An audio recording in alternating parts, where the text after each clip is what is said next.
Todo el mundo habla del litio y casi nadie entiende cómo se fijan los precios. Indonesia inunda el mercado del níquel, pero nadie te explica si ese níquel sirve para baterías. El cobalto parece desaparecer de los titulares, pero sigue siendo el centro del riesgo geopolítico. Hoy nos sentamos con Adrián Godás para desmontar mitos y bajar los datos. ¿Qué está pasando de verdad en los metales de baterías? ¿Cómo funciona la cadena desde la mina hasta la gigafactoría? ¿Y qué debería tener en cuenta un inversor antes de poner un euro en ese tema? Empezamos.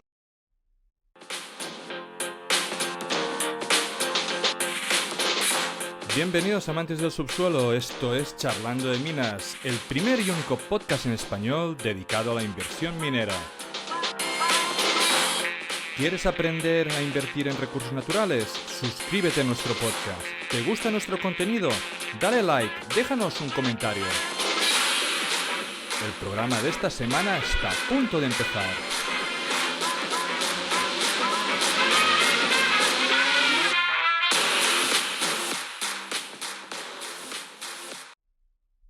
A todos aquellos que habéis llegado hasta aquí y escucháis este podcast de forma semanal, muchas gracias.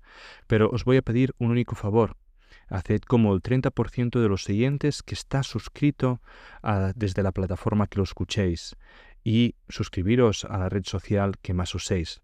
Haciendo este pequeño gesto, que es el único favor que os voy a pedir, nos ayudaréis a llegar a mucha más gente y poder atraer mejores invitados. Otra vez, gracias por estar aquí y os dejo con el episodio de hoy.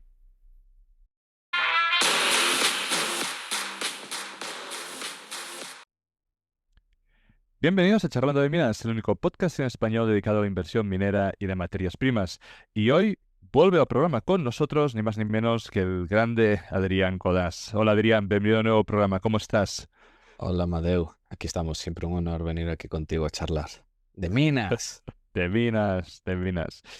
Y por mucho que Adrián no necesite presentación, porque no la necesita, pero vamos a hacer una pequeña reseña para todos aquellos que no lo conozcan o que no sepan de su vida actual, ¿no? Adrián, como todo el mundo sabe y es más conocido, es codirector y copresentador de Value Investing FM, uno de los podcasts de referencia de habla hispana sobre inversión en valor, donde desde hace varios años ya acerca sectores complejos a una audiencia amplia, pero sin perder el rigor técnico. Adrián, además, es fundador de Godard Research, una comunidad especializada en análisis de materias primas, y además es autor del libro Bajo Tierra, un libro que recorre la historia, la geología y la economía de la minería y que recientemente fue traducido al inglés. Pero además, Adrián, desde hace aproximadamente un año es analista de Battery Raw Materials en Fast Market y en esta entrevista que vamos a hacer, en esta charla con Adrián, nos vamos a centrar sobre todo en esta última faceta porque realmente hace tiempo que en el programa no tocamos materiales de baterías y creo que es una excelente oportunidad. Hoy vamos a hablar de esos metales con enfoque inversor, qué impulsa la demanda, cómo se forman los precios, dónde están los cuellos de botella y evidentemente dónde se encuentran las oportunidades más interesantes. Y ya que es el día a día de Adrián, como siempre, pues no le he pasado ninguna pregunta como para que fluya su imaginación y su espontaneidad que la caracterizan. Así que, sin más, podríamos empezar por la primera, que además le hice en privado simplemente para ver cómo y qué preparar, ¿no? Es qué engloba Battery Raw Materials, ¿no? Y Mm. con qué metales estás trabajando a día de hoy. Pues sí, muy buena pregunta. Por dar un poco de contexto, si quieres hablo primero también de Sí, qué es Fast claro. Markets, porque la gente que está en el mundillo lo va a conocer seguro, pero para el que no lo sepa, por dar dos pinceladas, Fast Markets es una PRA, una Price Reporting Agency, que a través de mergers, fusiones, o sea, la historia de la empresa comienza en temas forestales en el siglo XIX en Estados Unidos. O sea, tiene una larga historia. Luego con Metal Bulletin y diversas empresas bastante conocidas. Pero básicamente el tema es una PRA se dedica a dar precios, lo que su propio Mm. nombre le dice, da precios. Y claro, tú me dirás, pero yo puedo saber el precio del oro o busco el precio del cobre. Y yo te digo, no. Sabes el precio de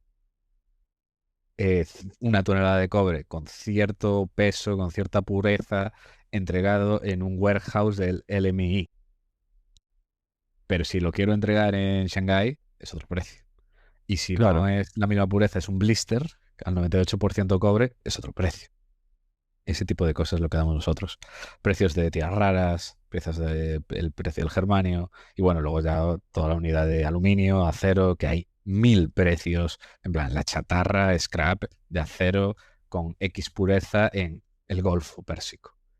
Precios en tema del segmento de agricultura, tipo de las seed oils. Todos esos precios los damos nosotros. Y dentro de la empresa, el departamento de Analytics, que es la parte pues, más de research, análisis y demás, ahí estoy yo como consultor, básicamente solucionando problemas.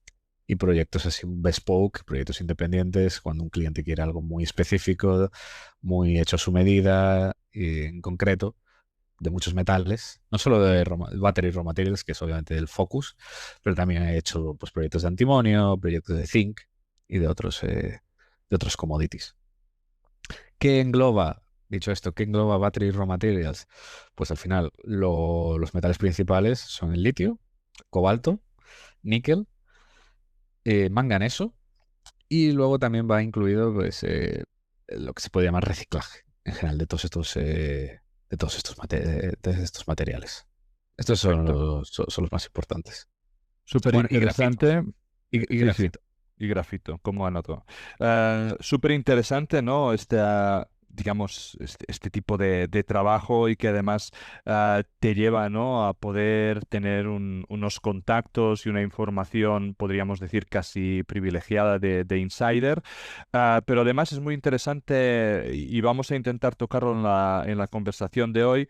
Pues bueno, cómo afectan, ¿no? A veces estas impurezas, ¿no? En algunos de los metales a la hora del precio, porque realmente es muy importante al tenerlo en cuenta a la hora de valorar acciones, porque no nos van a pagar lo mismo, evidentemente, por un metal que contiene ciertas impurezas o que contiene ciertos minerales que en otro. Y en el caso del litio seguramente es algo muy a tener en cuenta.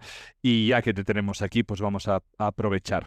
Pero antes de ir en cada metal en concreto, si acaso vamos a hablar un poco en general, ¿no? De la oferta y la demanda, porque mucha gente, yo incluido, piensa, ¿no? O lo primero que le viene a la cabeza es que la demanda de los battery metals viene ligado a los coches eléctricos, ¿no? Aunque también hace tiempo están empezando pues a sonar todas esas grandes baterías para almacenar energía a gran escala.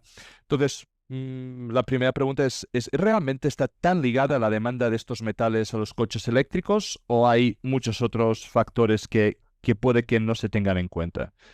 Mm, Pues a ver, realmente depende de cada commodity. En el caso, Mm, por ejemplo, del litio, el litio, el 90% de la demanda son baterías. De ese 90%, la gran mayoría son vehículos eléctricos, que no tienen por qué ser solo coches, al final pues al final los autobuses, vehículos comerciales que están empezando también, todo este tipo de vehículos, así agregado, vehículo eléctrico, mm, híbridos también, que al final tienen la batería. Y luego los ESS, Storage System, que eso al final es básicamente baterías para fábricas, para utilities, a nivel residencial también, que está creciendo una barbaridad. De hecho, y esto es mi visión personal, no de Fast mm. Markets, yo de hecho creo que las proyecciones de ventas de EVs, yo creo que van a los próximos 5 años, yo creo que van igual a quedarse cortas Mm. respecto a las proyecciones y yo creo que los ISS lo van a superar. O sea, el deployment que está habiendo de baterías con la mejora tecnológica que está habiendo en China es Sí. espectacular. Y en Estados Unidos, Europa va por detrás y por eso no se habla tanto en Europa todavía, pero ya en Estados Unidos es salvaje. O sea, y los paybacks que se están consiguiendo instalando estas baterías son impresionantes, pero absolutamente impresionantes. O sea, como en apenas 3 años, 4, se ha podido reducir a la mitad el payback de estos proyectos. O sea, es increíble. Pero al final estos proyectos son intentar obtener ya sea ¿no? Energía que puede ser directamente renovables o cuando la energía está a un coste muy bajo, almacenar esa energía en baterías y poderla liberar cuando la energía está más cara o cuando hay algún problema de suministro, entiendo. Básicamente, sí, básicamente entonces arbitras ese spread, básicamente entre el pico de precio y el valle de precio. Y puedes hacer una o dos descargas cada 24 horas, dependiendo de eso, de la localización, del sitio y demás. Muy Y ya bien. te digo, los paybacks, o sea, vamos, la mejora tecnológica que ha habido es espectacular, absolutamente Mm. espectacular. Hablando un poco de battery metals, ¿no? Al final, una batería es una mezcla de diferentes metales y que muchos, evidentemente, los has nombrado. Y cada tecnología, ¿no? de esas baterías realmente pues les da pues una potencia diferente, un almacenamiento diferente, una rentabilidad diferente, un precio diferente. Mm. ¿Qué tipos de mezclas de baterías son las más usadas y qué diferencias más importantes hay entre ellas? Y cómo tú prevés, ¿no? Que va a evolucionar esto. Sí, a ver, esta es la pregunta del millón, también te digo. Mm. Porque, a ver, igual que como decía en el litio, pues el 90% de baterías hay otros metales que no están dependientes, Exacto. como es el caso del níquel. El níquel, por ejemplo, las baterías creo que, o sea, es mayormente usado para acero inoxidable, Ujú. pero obviamente la parte de baterías está creciendo mucho y creo que hoy en día supone como un 15% tal vez, y bueno, un poco más ya. Depende de ahora en 2025 puede que ya sea un 20%, que es para baterías. Entonces, claro, tiene tiene mucha más dependencia del sector del acero. Pero bueno, la cadena en general, la supply chain del níquel es muy complicada. Porque hay muchas rutas, lateritas, sulfuros, níquel mate, el Sí, sulfato de níquel, vamos a hablar un poco de esto NPI. luego. Sí, es una locura. O sea, la cadena de suministro de níquel es una barbaridad. Pero sí, ¿cuáles son las principales chemistries, las principales químicas de baterías? Pues al final, dentro de una batería, de una cell, Ujú. una célula, van a muchísimas cosas. La más importante, la que por peso, por valor, es la más importante, es el cátodo, el CAM, CAM, que hay dos tipos principalmente, que son el NCM y el FP. Las NCM es níquel, cobalt, manganese, que bueno, su nombre lo dice bastante todo. Sí, sí. Y luego están las LFP, que son las de litio y Hierro fosfato. hierro fosfato, exactamente. También son nombres bastante self-explicative. Entonces, Ujú. las NCM son básicamente distintos mix entre esos metales. Algunos que cada vez se están poniendo más de moda son los high nickel 811, que es decir, tiene una proporción muy alta de níquel y tener el mínimo cobalto posible. Hay otras que son las mid nickel, que es lo más común.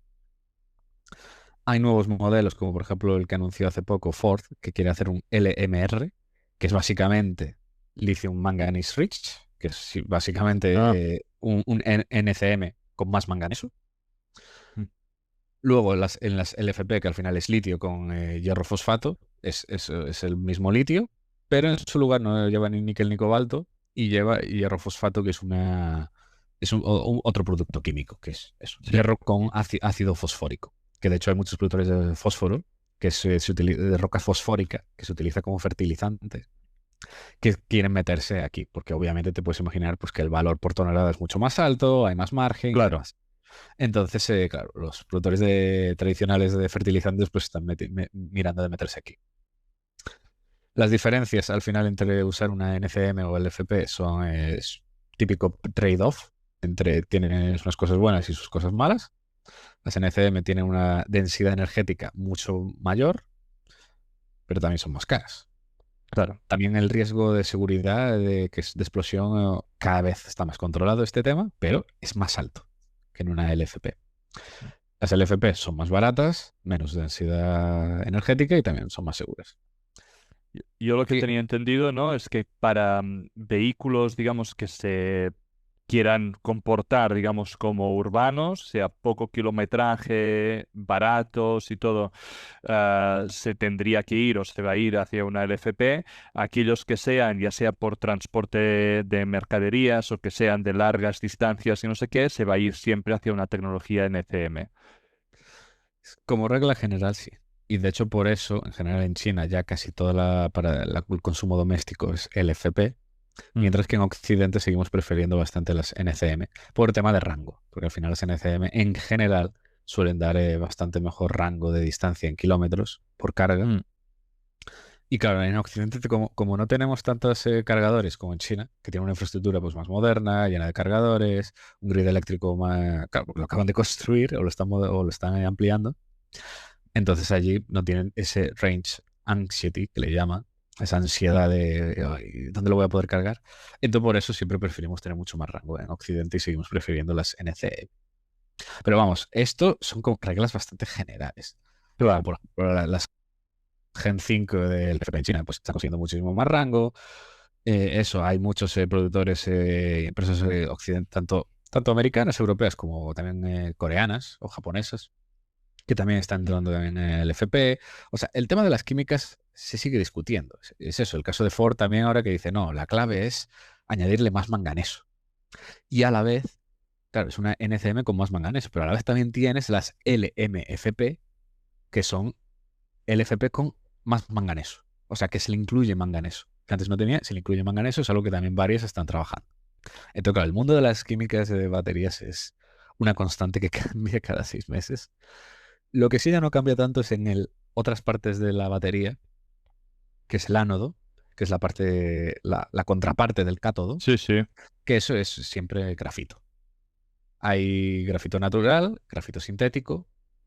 Normalmente no suelen elegir los fabricantes que hacen las celdas, no suelen elegir entero natural o entero sintético, sino que suelen hacer un blend, una mezcla entre ambos.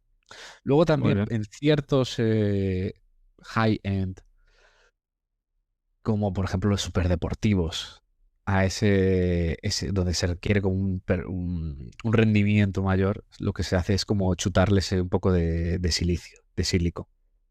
De hecho, es la única alternativa al grafito que se está desarrollando. Pero tiene problemas de expansión. Es que con la carga y descarga, el volumen, o sea, literalmente el volumen, o sea, el ánodo se expande bastante si se hace de silicio. Entonces, lo único que se hace es como hacer un aditivo. Claro, como un Añadirlo al doping. ánodo. Sí, un base de eso, doping con silicio. Luego hay otras partes que son más constantes, que es por ejemplo el separador, que básicamente son plásticos. Tienes también el electrolito, que es el que va también en la batería, que es Sí. básicamente de fluorine, que es de flúor. Ujú. Y luego pues tienes otros, tienes aluminio, tienes cobre, en los foils que envuelven. Entonces, pues eso. Principal, si al final se tiene que medir en términos de dólares, de valor, de metal, Sí. in situ, o sea, el valor que hay ahí, al final lo más valioso, pues siempre va a ser el níquel y el cobalto, seguido del litio y también junto el cobre. Perfecto.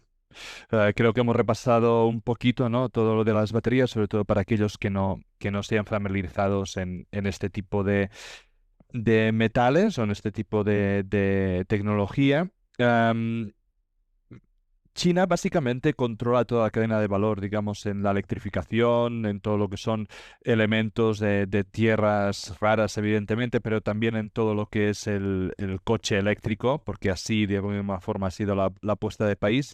¿Hay opciones reales para Occidente de posicionarse en algún momento en el sector para disminuir el riesgo que supone esto? ¿O cómo ves Occidente? También, otra de las preguntas del millón. China es tan absolutamente dominante en tema de baterías que no somos conscientes, en mi humilde opinión. O sea, sabemos que controla como el 70% la capacidad mundial de baterías y aún así creo que no somos conscientes de cuán avanzados están. O sea, nosotros todavía estamos discutiendo, qué química va a usar, qué modelos, estableciendo supply chains, porque no hay refinerías de litio en Europa. Y ellos ya están pensando en el siguiente nivel, en las baterías de estado sólido, ya están pensando en las baterías de sodio, que básicamente utilizan sodio en vez de litio en el cátodo. Pero vamos, eso yo creo que esas tienen bastante todavía son más caras que las Era una de las que- preguntas que tenía para hacerte luego, ¿no? Si realmente, y porque lleva sonando tiempo de poder sustituir el sodio por litio, que hace unos años pues eran, digamos, pruebas básicamente de universidad.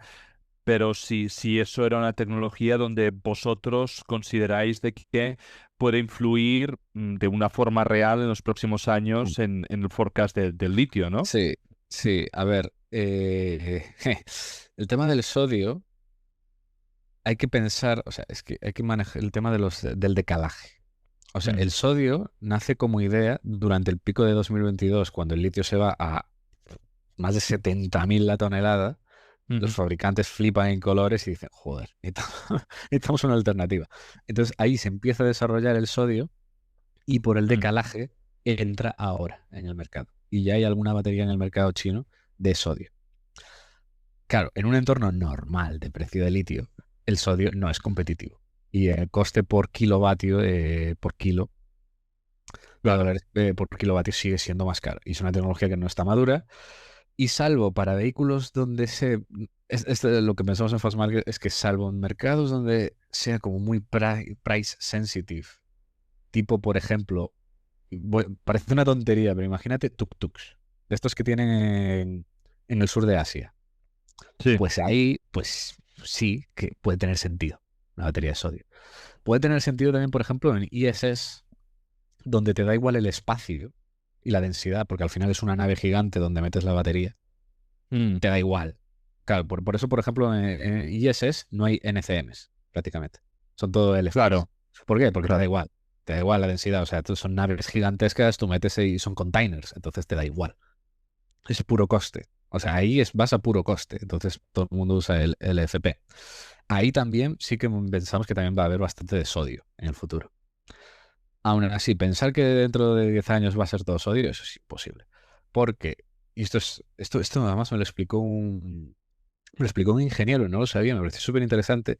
Hay algunas propiedades eléctricas, que no recuerdo el nombre, era como por ejemplo el discharge del electrón negativo, o sea, no me acuerdo cómo era el término técnico, pero básicamente hay alguna propiedad eléctrica que el litio es el mejor de toda la tabla periódica. Objetivamente, o sea, es como el que tiene la mayor velocidad de descarga de electrones. Y solo por eso, el litio siempre va a ser el metal dominante en baterías. Y claro, por eso también se utiliza el sodio, porque el sodio en toda la tabla periódica estaba creo que tercero. O sea, es casi el único capaz de competir con el litio. Pero el litio aún así sigue siendo mejor. Mm, mm, Entonces tiene un mm. par de características químicas y físicas que hacen que el litio se va a ser siempre el metal dominante, aunque tenga esta competencia del sodio. E incluso, por ejemplo, en otros sistemas, como por ejemplo las baterías de estado sólido, siguen utilizando litio. Lo que pasa es que utilizan el litio en el ánodo y utilizan metal puro. Utilizan lithium metal puro, Sí, en sí. vez de utilizar el carbonato o hidróxido de litio. Entonces, claro, cambia la química y demás, pero sigues teniendo un consumo de litio igualmente. Brutal, sí, sí. Sí, sí. Perfecto, pues ya que estábamos ya hablando de litio, pues seguramente como metal más importante, ¿no? En el tema de baterías, podríamos empezar. Además, es un metal relativamente conocido ya no por las baterías en sí, sino por, como has dicho, la burbuja del precio que ha tenido en estos últimos años, ¿no? Ah, ¿cómo ves ahora al metal? ¿Cómo crees que se encuentra? ¿En qué sentido? ¿A nivel En precio? tema de precio, en tema de Eh, precio, en tema de si ha tocado suelo, de si prevés, ¿no? De alguna forma, antes de entrar un poco más en detalle y en los diferentes aspectos y los diferentes formatos y todo, un poco, ¿no? Venimos de una burbuja, veníamos donde teníamos 50.000 empresas de litio que salían debajo de las piedras, unas valoraciones impresionantes, donde ya eso pinchó ya hace años, donde se ha ido destruyendo oferta y donde ahora pues tenemos pocos players que realmente son competitivos, digamos. Entonces, ¿cómo prevés, ¿no? Esa evolución de precios o cómo lo prevéis desde Fast Markets en general, como para saber si va a ser, digamos, la nueva realidad del litio y se va a mantener, digamos, plano o si realmente y aún hay tiempo para seguir destruyendo parte de la oferta O si no, si ya estamos en un momento donde, digamos, la oferta y la demanda están equilibradas o incluso la oferta está por debajo y se prevé que de cara al futuro, pues un ligero repunte en cuanto a precio, ¿no? Sí. Pues a ver, nosotros en Fast Markets modelamos que habrá vuelta al déficit en litio en 2027. Pensamos que el bottom de precio ya sucedió Ujú.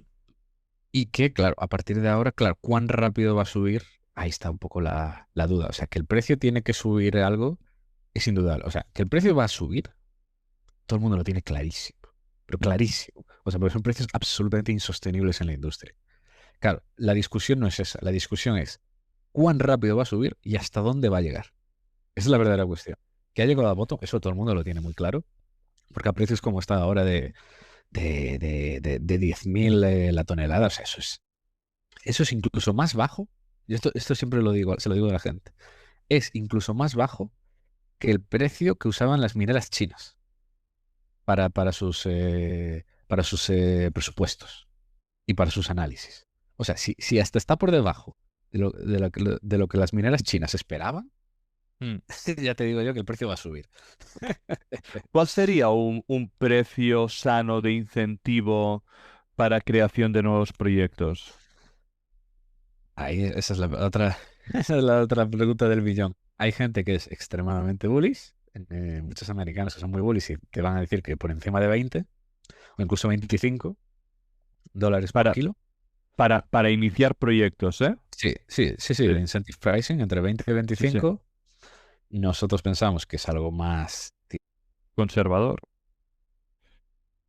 algo bastante más conservador. O sea, no, tengo claro que no hace falta 20, eso me parece una idea de olla, y que puede estar más a partir de los kits, 15, 17, depende ya a quién le preguntes. O incluso puede ser un poco más pesimista. Yo creo que incluso un pelín debajo de 15 incluso podría ya sostenerse un poco. Pero sí que mínimo, mínimo, o sea, da igual cómo te pongas. Yo creo que, por ejemplo, 13 hace falta. O sea, por debajo de 13 sí que está toda la industria en plan flipando. O sea, de De hecho, todas maneras, algo que siempre se ha dicho también de que el litio, que en sí, debido, ¿no?, a toda, que es un mercado nuevo debido a todo el incremento de las baterías, de que es un mercado aún, digamos, muy tierno, muy poco maduro y que por lo sí, tanto puede tener esa tendencia a ir burbujeando hasta que encuentre esa madurez, ¿no? sí, sí, sí, no, es que ese es un mercado muy pequeño al final. De apenas Ujú. es 1 millón de toneladas al año de lithium carbonate equivalent. Entonces, claro, es muy volátil. Es muy volátil todavía. Piensa que no tenemos eso. Todavía no tenemos pues como trading de la propia commodity. Se Claro. basa en precios como los nuestros. O sea, básicamente el precio de litio de Fast Markets. O sea, Fast Markets fue el que inventó el pricing de litio, que es Ujú. básicamente reportar las transacciones spot que se realizan en el mercado. Mm. Entonces, claro, va a seguir, o sea, va a seguir siendo muy volátil. Eso todo el mundo lo tiene claro. Entonces, claro, tú ves, por ejemplo, eso se nota en los estudios, por ejemplo, de viabilidad de las minas de Spudemena, Sí. que es al final el feedstock que tú utilizas para mayormente producir hidróxido de litio. Tú ves que hay empresas que usan entre 1.000 y 2.000. Eso es una barbaridad. O sea, tú ves los estudios de minas de oro, no hay Ujú. peña usando 2.000 y 4.000. O sea, no, Ya, no, ya, no, ya, ya, no. ya. O sea, es que es como nadie tiene ni idea. O sea, el espectro que te puedes creer es tan grande Mm. que vete tú a saber. Y claro, o sea, obviamente todo el mundo está de acuerdo que el Spudemeno tiene que estar por lo menos a más de 1.000, pero claro, hay gente como por ejemplo con mi colega Koala, Mm. que él es muy, muy, muy bullish con Spudemena y él cree que sí que puedes ponerle más de 1.800, 1.900. A mí eso me parece bastante optimista. Perfecto. Como has dicho también, ¿no? Tenemos el carbonato, ¿no? Y tenemos también el hidróxido de litio. ¿Qué diferencia de precio ves, ¿no? Como estructural y qué es lo que hace que se abre o se estrecha esa relación de precio entre los dos?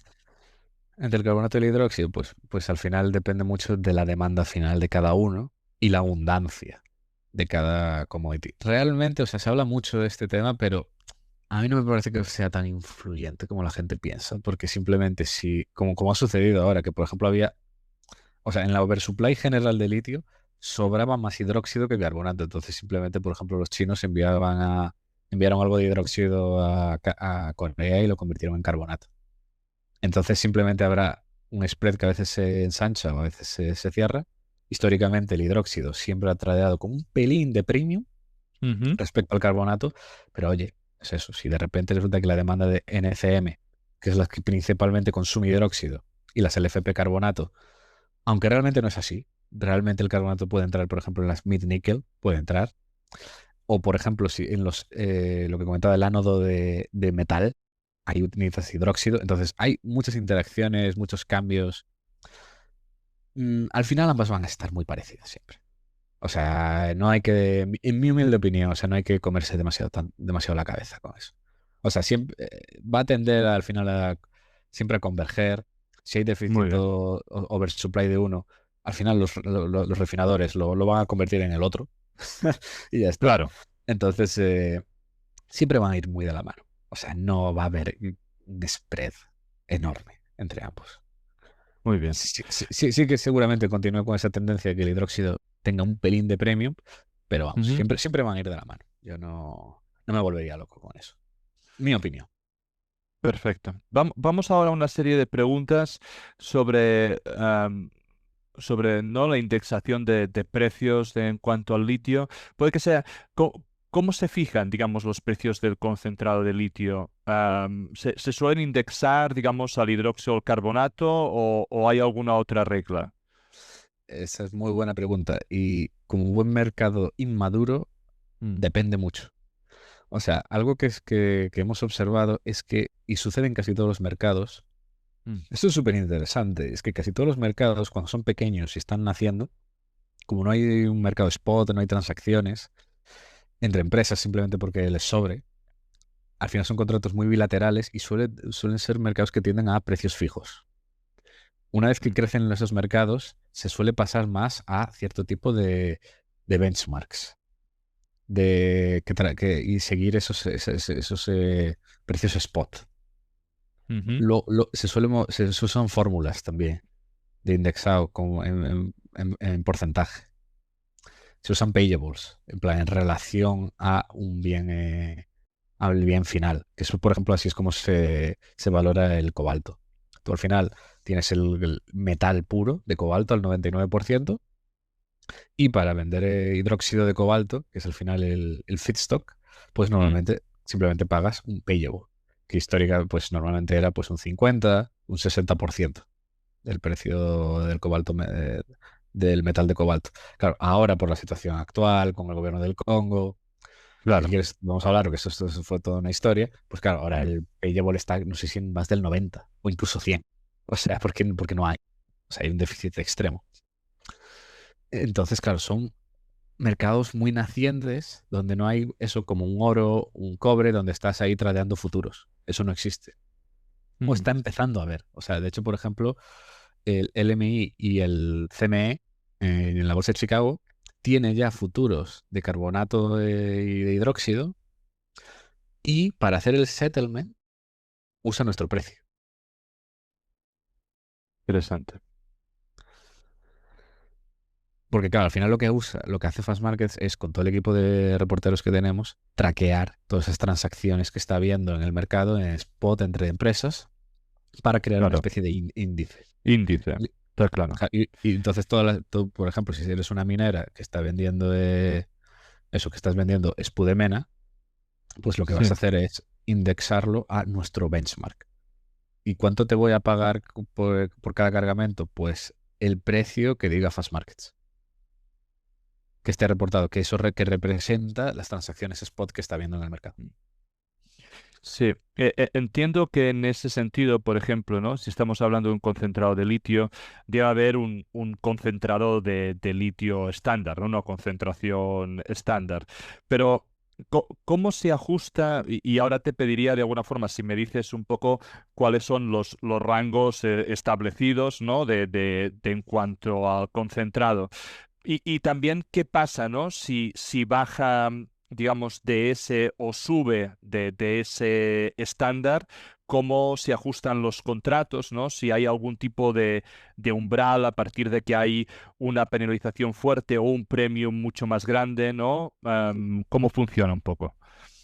Este es un mundo verdaderamente fascinante porque es un mundo al final de traders y de jugar Mm, mucho con esos spreads, con estos arbitrajes. Es un mundo súper divertido, muy, muy, muy divertido. mm. Entonces, ¿por qué metal me preguntas exactamente? ¿Por el Spudemena?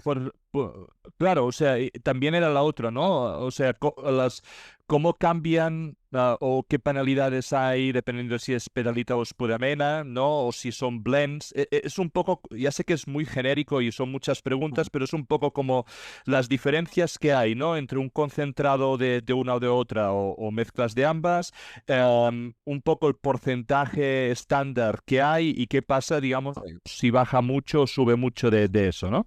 Sí, pues mira, el estándar en Spudemena es un concentrado al 6% de litio. Mm, Claro, ¿qué sucede? Que lo que nosotros hacemos y cómo se parece es que muchos productores de litio lo que hacen realmente es vender al 5, 5,5. Eso es bastante lo normal, o sea, por debajo de 5 es raro. Claro, entonces lo que haces es simplemente normalizar el precio. Claro, simplemente pues como haciendo una especie de división. sí, o O sea, regla si de fuera 3. al 3 pagas la mitad, digamos. Claro, claro, realmente pagarías menos porque al ser tan bajo te aplicarían Mm, un descuento extra mm, porque el comprador va a tener que comprar más y mezclarlo, entonces tiene un coste extra. Entonces te mm, aplicaría un descuento. Pero cuando es 5, 5,5, lo que se suele hacer es un poco pues como la proporción del contenido de litio. Entonces, si el 6 al 6% está a 900, mm. pues simplemente para mantener la proporción, si es 5, pues va a ser, claro, sería como un 20% menos, entonces en vez de 900, pues sería, ponle 750. Mm. O sea, para tratar de mantener las proporciones.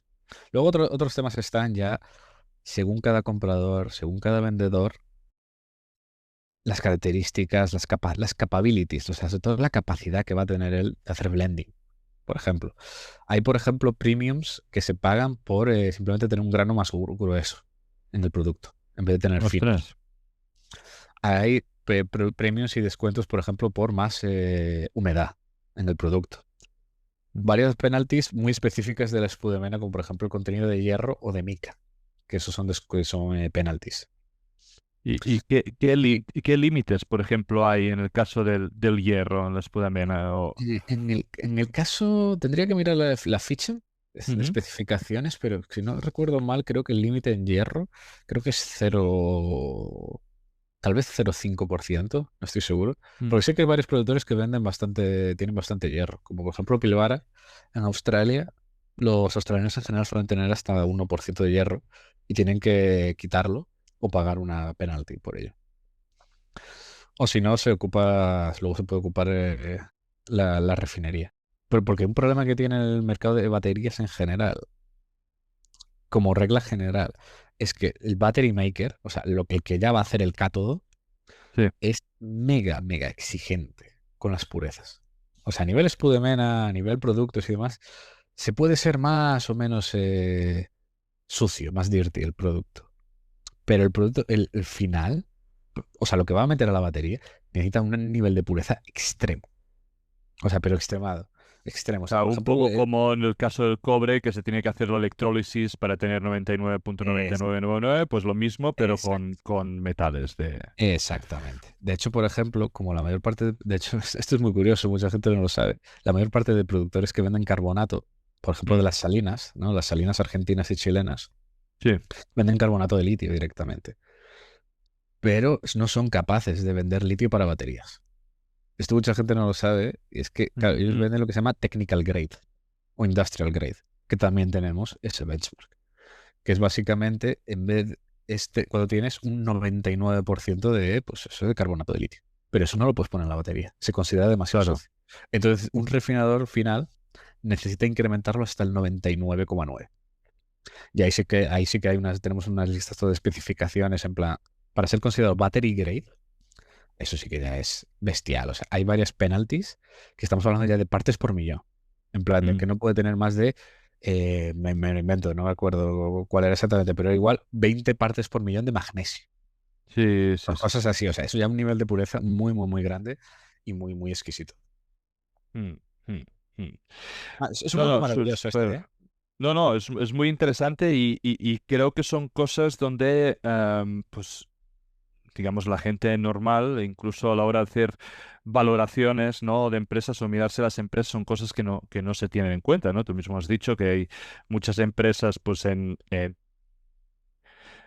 pues que solo pueden hacer technical grade y que ellos ya se ocupan de no decirlo para que la gente no lo sepa. Pero si ahora de alguna forma alguien se mira una salina, pues ya va a tener un ojo de ojo que esto puede que no pueda ser realmente usado en batería. Sí. Am, No, a ver, sí, o sea, sí que se utiliza, o sea, no hay ningún problema. Simplemente hay que tener en cuenta que el precio que vas a recibir va a Va a ser tener mucho un poquito de menor. descuento. O sea, tampoco menor, pero si produces un technical grade, Sí. suele tener un descuento pues igual de hasta $1.000 por tonelada. Entonces en vez de 10, igual te pagan 9 o Muy bien, 9.500. muy bien. Sobre el Direct Lithium Extraction, ¿es hype o es una realidad esto? Mm, Todavía no es muy real, pero sí. Mm. Hay mucha discusión, obviamente, sobre esto, pero yo creo que sí. O sea, va a ser una tecnología que yo creo que va a alterar muchísimo el mercado de litio la próxima década. Todavía le falta, pero de cara a los 2030, yo creo que sí. Yo creo Mm. que sí. Que básicamente, para sintetizar, Sí. una de las maneras típicas de minar litio es con las salinas, que son básicamente depósitos como de agua subterráneos, donde hay un Mm. contenido de litio bastante elevado junto a otros metales o elementos. Los más típicos pues, son los chilenos, los argentinos, que básicamente tú haces el pozo, bombeas el agua y lo sueltas Ah, ahí en un pond, en un estanque ujú. artificial y lo dejas ahí evaporándose. Literalmente lo dejas que Sí, sí, el sol es, del desierto lo evapore. Es muy bonito además, ¿eh? Tú ves las fotos, sí. son campos así gigantes, con colores, es bastante bonito. Entonces, claro, el proceso de evaporación es larguísimo. O sea, tienen que estar en estos ponds de media igual 2 años. Claro, tú imagínate el working capital que necesitas en eso. O sea, para estar 2 años desde que lo bombeas y te está ahí esperándose. Entonces lo vas Claro. moviendo de un pond a otro y vas eliminando, pues eso, el agua, los distintos elementos y demás. Y luego eso lo metes en una planta de carbón para ya volverlo carbonato, Mm. que es básicamente echarle químicos. O sea, es hiper Sí, sí, simplificado, sí, hacer la reacción. es básicamente soltarle soda ash y Ujú. un par de químicos más y ya está. O sea, de hecho, si tú ves el OPEX de una operación de Brains, el 60% no depende de ellos, es literalmente comprar químicos. O Mm. sea, Mm. es eso, es soltar químicos y reacciona y tienes ese carbonato. ¿Qué hace el Direct Lithium Extraction? Pues en vez de tener que esperar 2 años y tener solo una recuperación del 50-55%, pues lo hace en un par de horas, en un día, y consigues recuperar más del 90%. ¿Cómo funciona? Pues también, básicamente lo bombeas, lo metes en la planta y consigue normalmente en columnas con los químicos y extraes el litio. Claro, ¿cuál es el truco? Esto parece mágico. Claro, ¿cuál es el truco? Pues que es un tipo de reacciones químicas muy avanzadas. O sea, estamos hablando ya de una. Claro, lo de las salinas, las salmueras ahí, evaporación es un tema muy sencillo que se va haciendo décadas. O sea, no solo para extraer el litio, sino también potasio y otros elementos. Claro, lo del DLI, hacerlo en una planta en 5 horas, pues claro, esto es un nivel de ingeniería química mega avanzado. Hay muy, muy, Sí. muy pocas empresas en el mundo que lo estén haciendo, que hayan sido capaces de lograrlo a hacer escala comercial. Porque esto es una de las reglas universales de la minería y de la química, y es que en el laboratorio todo funciona. En un laboratorio todo funciona. Haces una demonstration plant y siempre funciona. Haces 100 toneladas al día y eso funciona. Lo escalas a 20.000 y se jode por completo. Y muchas veces eso parece muy tonto, pero es completamente verdad. Porque hay reacciones químicas que no escalan. Es por temas mega complicados que yo no alcanzo, mi mente económica no alcanza a entender. Hay reacciones químicas que no escalan igual. Simplemente igual por la propia presión atmosférica, la propia presión en los tanques. Entonces es un tema verdaderamente fascinante. De No, hecho, sí, hay cinco. mm, Que de durante el hecho hay cinco. escalado siempre es muy complejo en todo el proceso de industrialización, las cosas que suceden digamos, a vitrina o laboratorio, luego al escalado siempre ocurren nuevos problemas que a veces son de ingeniería incluso, a veces son ya no de la propia reacción en sí, sino pues, de mover esos volúmenes y que todo entonces no se mezcla igual, no hay el mismo contacto, no hay exactamente la misma presión, no hay exactamente la misma temperatura, hay alguna impureza que no tenías, o hay alguna pureza que entonces al haber mucha más cantidad termina precipitando y termina Es, haciendo algo. exacto. Entonces, Exacto. en el caso del lithium extraction, como además es toda una serie de membranas, intercambio de iones que al final tienen que suceder, eso es realmente complejo. Si fuera fácil ya estaría desde hace Claro, tiempo. claro, es que tú escuchas la propuesta y dices, joder, es clarísimo. O sea, lo Mm, haces en un par de horas, recuperas más litio. mm. Claro, de hecho, pero es que mira en qué etapa está la tecnología que no hemos decidido todavía qué tipo de tecnología usar. Porque hay 5. O sea, hay 5 Claro. tipos de DLE. Hay 5. O sea, tienes los por adsorbentes, tienes ion exchange, tienes solvent extraction, tienes separación por membranas y tienes electroquímica. Claro, vete tú a saber cuál de las 5 es. O sea, No, y son obviamente muy diferentes todas, ¿eh? Muy, sí, muy, sí, muy diferentes todas. sí, además son muy distintas. O sea, electroquímica es básicamente se basa en electricidad, otras son basadas en químicas, la de membrana es el proceso más físico. Mm, Claro, distintos niveles de madurez. La de absorbentes es la más madura, la que más se ha utilizado, que es por ejemplo Arcadium, que ahora la tiene Río Tinto. Es de las mm, empresas que más tiempo lleva haciéndolo. Sunresin en China, comercializan esas resinas para utilizar y ya es también de las pocas tecnologías que está ya también a escala comercial en China. mm. Entonces es un tema muy interesante. Y claro, tú ves el OPEX, el coste operativo que tiene estas cosas, y dices, wow.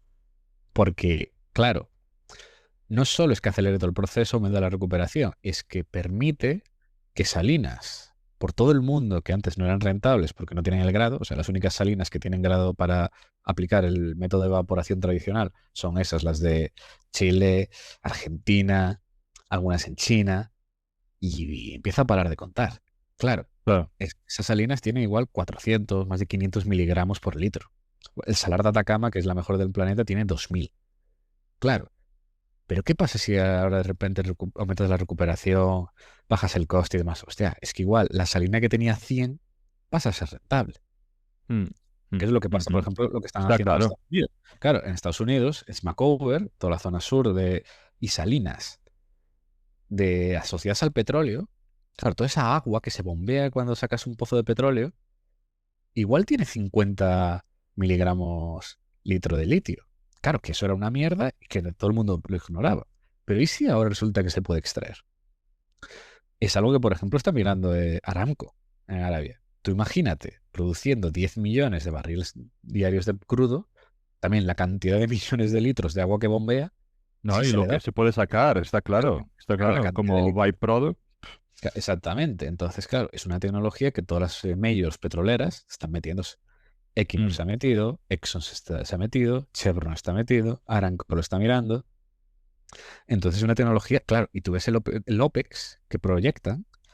mm, Hostia, tanto en Argentina, Estados Unidos, estamos hablando de costes operativos tipo 5.000. mm, O sea que serían mm, capaces de ser rentables incluso ahora. mm.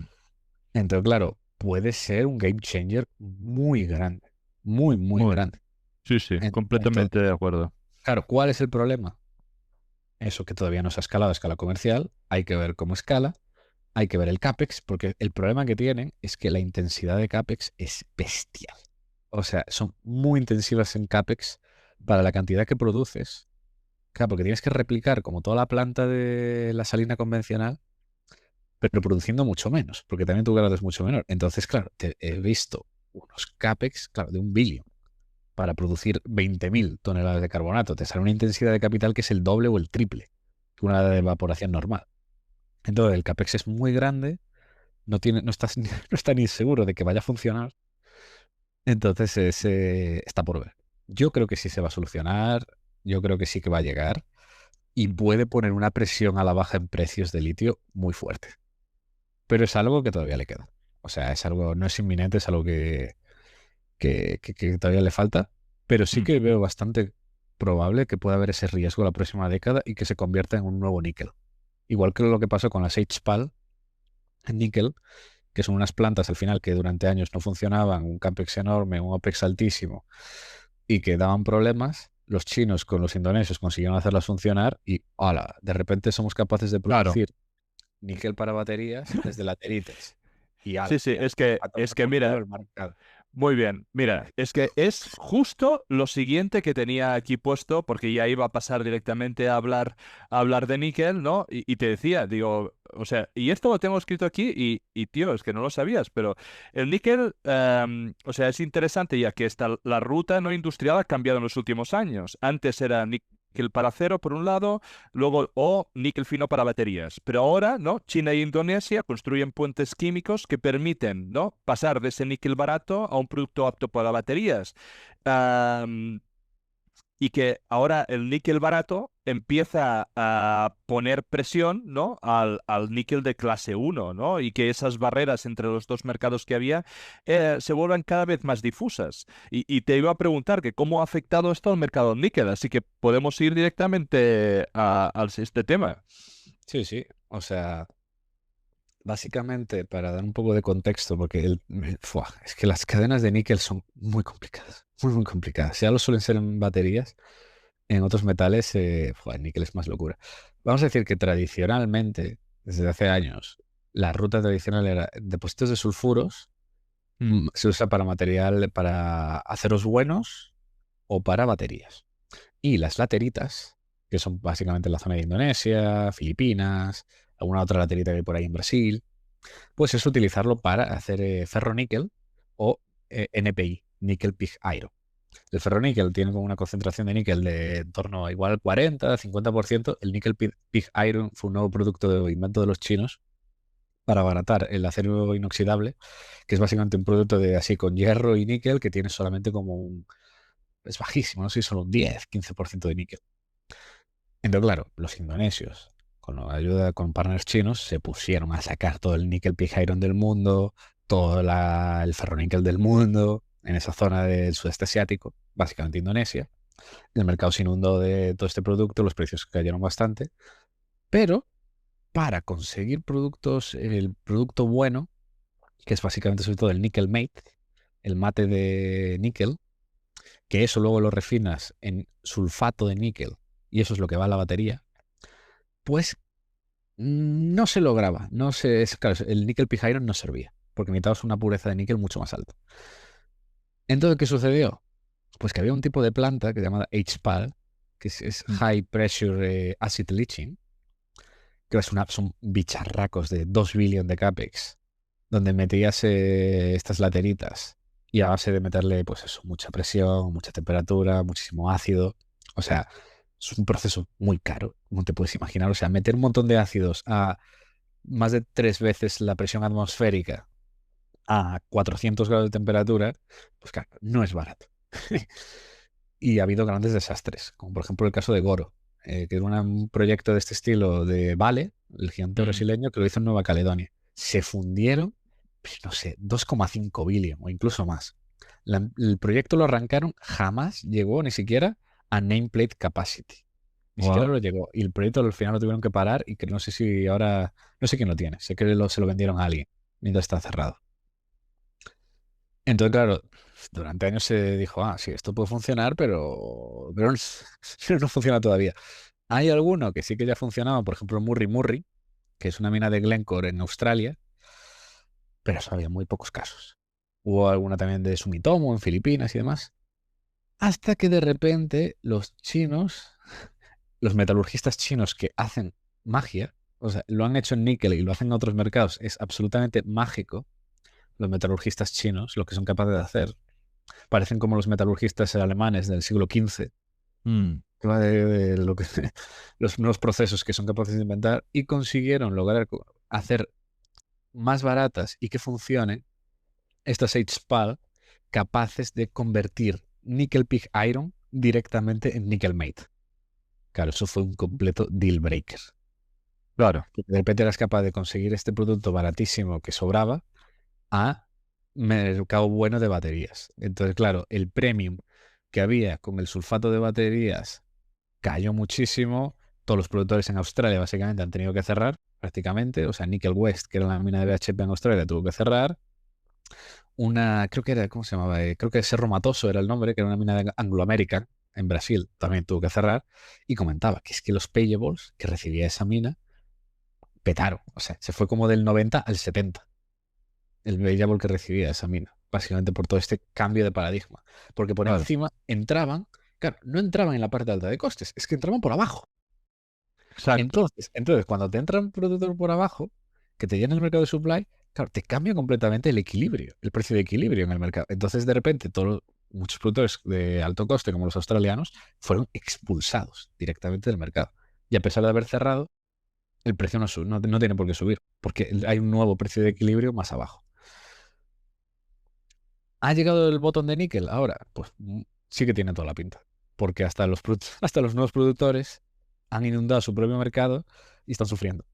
Entonces, le subieron las royalties, el gobierno de Indonesia subió la royalty de níquel, han tenido más presión por la subida del precio del ácido sulfúrico, entonces ya están bastante cerca de break-even, a 15.000. Entonces ya sí que parece que 15.000 es el bottom.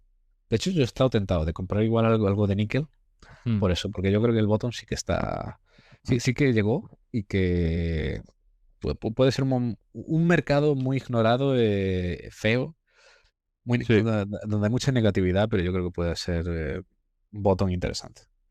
Sí, por ejemplo, ¿no? Y dos apuntes para que tú también me digas. Rick Rule dice en muchas entrevistas, ¿no? que hace que la extracción de lateritas en Indonesia, ¿no? ha causado un gran problema medioambiental. Y que precisamente por eso vamos a ver el desarrollo de sulfuros de níquel en otras partes del mundo. Pero puede que la pregunta aquí es si en los precios actuales o qué precio necesita, ¿no? para incentivar otra vez pues algún proyecto de clase 1, ¿no? De Sí. sulfuro. Esta es muy buena pregunta. A ver, el desastre ambiental que han hecho en Indonesia es salvaje. A mí me parece increíble que no se hable más, porque tú ves las fotos y gente que lo ha visitado y demás, me dice que es salvaje. Pero además no solo a nivel ambiental, sino también a nivel de seguridad, también súper poco comentado, pero en varias de estas operaciones hay gente que fallece todos los meses. O sea, es muy bestia, ¿eh? O Claro, sea, claro. que hay gente falleciendo todos los meses, es muy bestia. Y gracias a esto, claro, el gobierno indonesio está en ese dilema de esto es un desastre, pero ganamos mucha pasta. Porque claro, el níquel se ha convertido en la mayor exportación del país ahora. Superó al carbón y superó al aceite a la palma. Entonces, claro, por eso ya subieron las royalties. El gobierno indonesio ha dicho pues, de que va a ser un poco más estricto al conceder nuevas licencias. Parece que también pueden estar sobreexplotando los recursos y que el grado, esto es una cosa que también se empezó a comentar hace poco, de que puede que el grado de las minas en Indonesia empiece a declinar bastante rápido, porque han estado como minando las mejores zonas. Claro. Entonces claro, entonces parece que puede haber bastantes problemas próximamente. Pero vamos, y esto enlaza con otro tema también que siempre todos los clientes me preguntan, que es el tema de los green premiums. Sí. ¿Va a haber un premium por productos green que no destruya la selva de Indonesia? Pues mira, ayer un amigo, mi colega Pete, es belga, Pete Panda, pues lo recomiendo mucho seguir, porque es muy buen Sí. tío. Y además es muy crack, le ha ido muy, muy bien invirtiendo en minas. Y él puso ayer un tweet que me encantó. Y le dije, tío, te voy a copiar esto cada vez que tenga una conversación sobre este tema. Que básicamente decía, según la prensa y según los políticos, el consumidor europeo ya está preparado para pagar un green premium.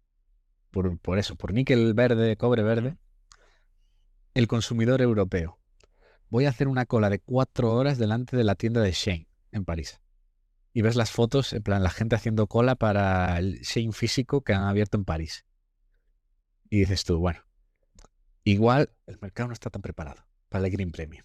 No, yo creo que el mercado no está preparado. Lo que están preparados son los políticos para poner los impuestos correspondientes o el premium correspondiente o la prohibición correspondiente. Entonces aquí, si eso pasa, vamos a pasar por el aro. Pero no, Es que hay no me has mucho... terminado de responder sobre todo el hecho de qué precio consideras de que vamos a empezar, ¿no? A ver, porque tú ya has dicho, estamos en bottom.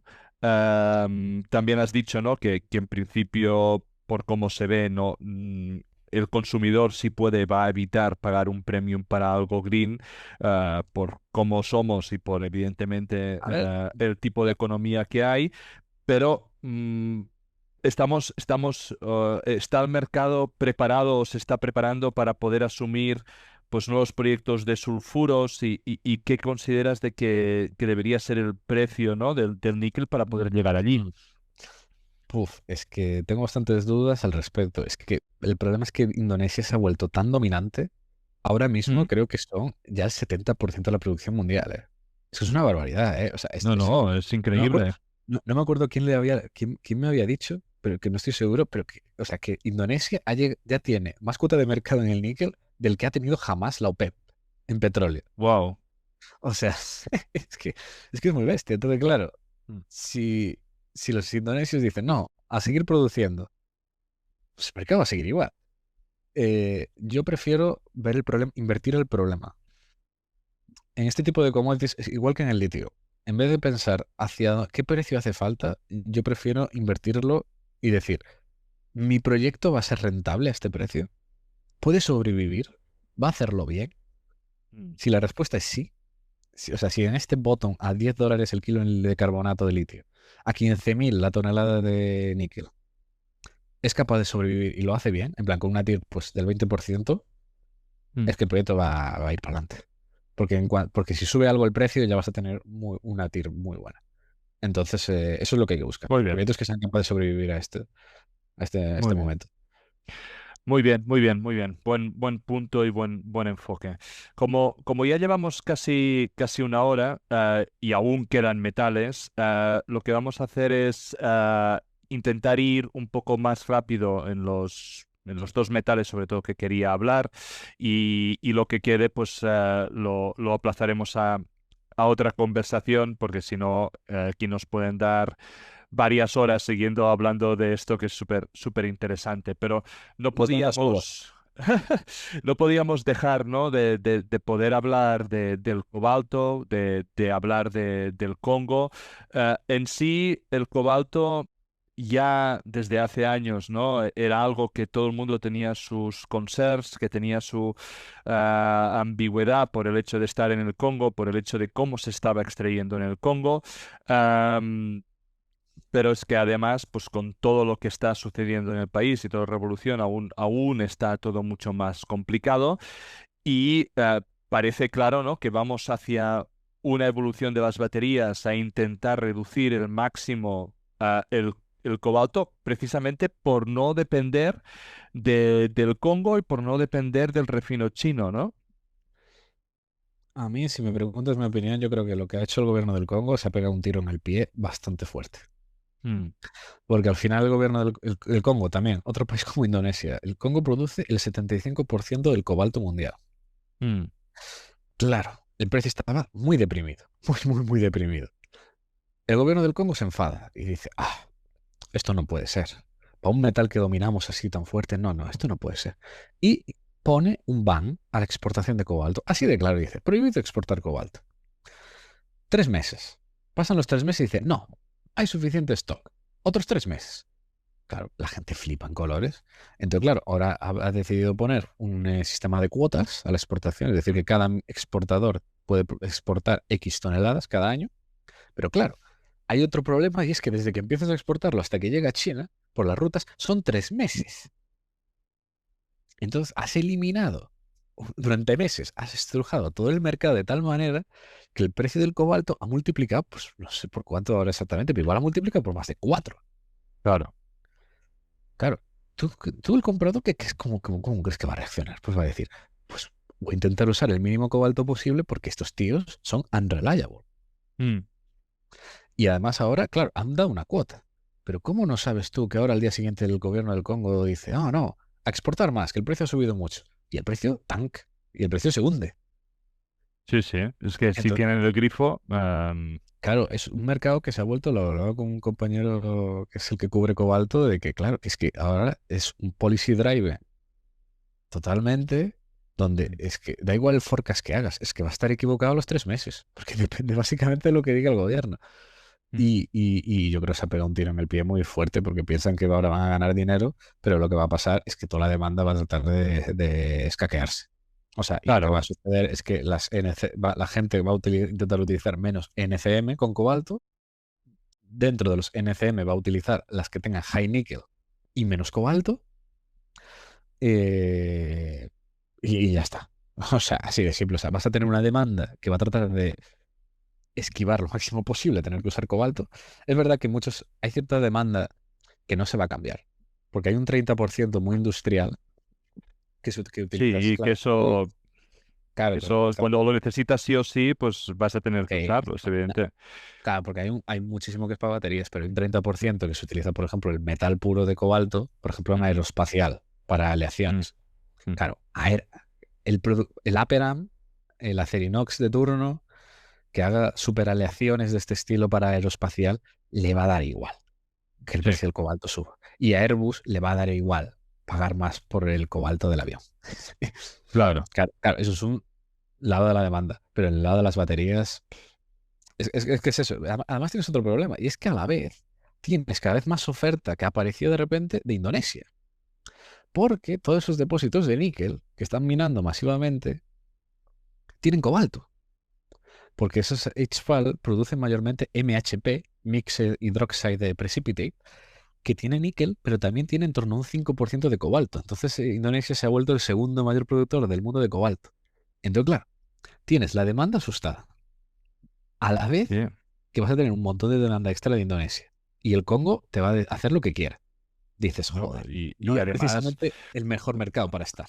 no, claro, como inversor, tú lo que ves aquí son todo riesgos y incertidumbres, y es precisamente lo que huyen, pues, los inversores, ¿no? O sea, De hecho, tienes que poder. claro, es que de hecho, no sé si sabes que iba a haber un fondo físico de Mm, cobalto y lo cancelaron. normal. Iba a haber en Londres que estaban montando un trust. En plan, para intentar copiar el modelo del uranio y del Mm, oro y demás, sí. querían hacer un trust físico con cobalto ahí en Londres. Mm, O bueno, o en otro, igual en Rotterdam, igual el warehouse, pero ya me entiendes. Era una sí. empresa que querían cotizarla y que el cobalto lo iba a vender Glencore. Y lo cancelaron. Porque, claro, el mercado es tan volátil, tan dependiente del gobierno congoleño, que los inversores al final dijeron, "Bu, vamos a ver qué pasa y ya veremos". Muy bien. Pues para finalizar, el otro metal que quería, y lo vamos a tocar así brevemente, y que realmente no conozco mucho, ¿eh? Probablemente la gente tampoco, la audiencia es el menos conocido, que sería el manganeso. ¿No? Es realmente un metal que es muy utilizado en baterías en poca proporción. Es usado en la industria química y en otros sectores. Pero ¿qué nos puedes contar un poco del mercado del manganeso? Uf, un mercado extremadamente aburrido. Muy, muy aburrido. Como muchos sabrán, el manganeso sobre todo se utiliza como las vitaminas, que llaman las vitaminas del acero. Mm, Tú le añades un poco de manganeso al acero y se vuelve pues, es mucho más resistente a la corrosión, mejora la fuerza y demás. El mayor productor es Sudáfrica. mm, Luego también produce mucho Gabón, Australia. Y claro, es muy, muy, muy industrial. ¿Qué pasa? Pues que desde hace unos años se ve de que si tú añades manganeso en las baterías, tanto en las LFP como en las NCM, pues mejora bastante las propiedades físicas, sin aumentar demasiado el coste. Porque a mm, diferencia del níquel o el cobalto, que son metales caros, o sea, son metales en dólar por tonelada, son metales caros. mm, Y el contenido total de una batería de NCM, el níquel y el cobalto es bastante alto. Claro, el manganeso se ve que está en ese sweet spot, ese término medio, donde no es muy caro, pero mejora bastante las propiedades de la batería. Entonces es un metal que se ha estado mirando bastante para incorporarlo. Claro, en mm, el término global, porque además es un mercado enorme. O sea, manganesos, no sé cuántas decenas de millones de toneladas se producen al año, pero es una barbaridad. Es un mercado muy grande en términos de toneladas. Claro, las baterías a día de hoy creo que no debe ser ni un 2% de toda la demanda mundial. Y lo que están tratando de hacer muchos, que es muy inteligente, es que muchos productores, como por ejemplo Jupiter Mines en Sudáfrica, y algunos otros también por el mundo adelante, lo que están pensando es montar una refinería para producir un producto que se llama, es que las siglas son muy complicadas, creo que es HPSMP, que es como High Purity Manganese Sulfate. Como para venderlo para baterías, Claro. ¿no? Y así incrementar el coste. Claro, básicamente con ese producto, ese sulfato de manganeso, eso se lo vendes al battery maker. Hay muy poco todavía, o sea, es un mercado todavía que es muy naciente, es más naciente todavía. De hecho, casi todo el sulfato de manganeso está en China y actualmente creo que plantas de sulfato fuera de China, creo que, no estoy de broma, creo que hay 4 o algo así, o sea... Y entonces es un mercado muy, muy, muy naciente, pero hay mucha gente mirando. Como te puedes imaginar, todos los productores de manganeso están con los ojos ahí diciendo, uy, esto suena clean, Claro. clean. Con los de... Claro, claro. Hay muchas empresas en Sudáfrica, en Estados Unidos, en Australia, hay muchos que están mirando bastante el mercado. Entonces es muy naciente todavía, muy naciente. Tenemos el pricing, tenemos el precio de manganeso, de sulfato de manganeso en China, pero eso es todavía muy, muy nicho y a nivel global el precio del manganeso no se va a mover por las baterías, obviamente. Perfecto.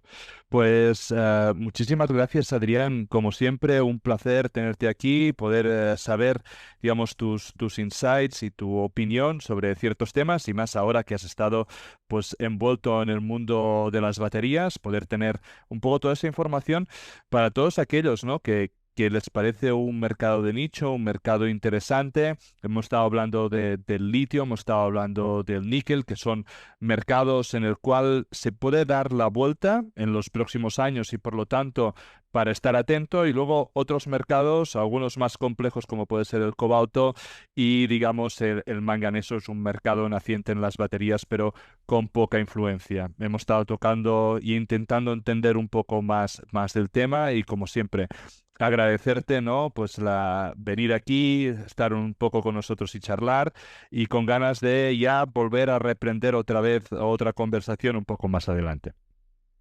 Nada, el placer ha sido mío. La verdad que ha sido una conversación muy caótica y que claramente para la próxima tenemos que hablar 3 horas. Todo con calma. Claramente, claramente. Muchas gracias, Adrián. Un abrazo.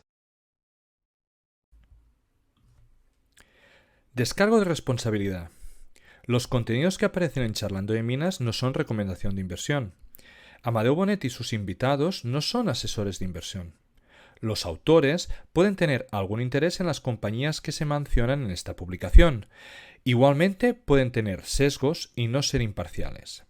La información en esta publicación y de todas otras de Charlando de Minas son impersonales por naturaleza y de carácter generalista y deben ser consideradas como un producto de entretenimiento.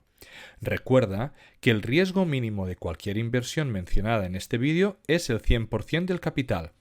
Antes de tomar ninguna decisión de inversión, es imprescindible que consultes a un asesor de inversores cualificado y con experiencia.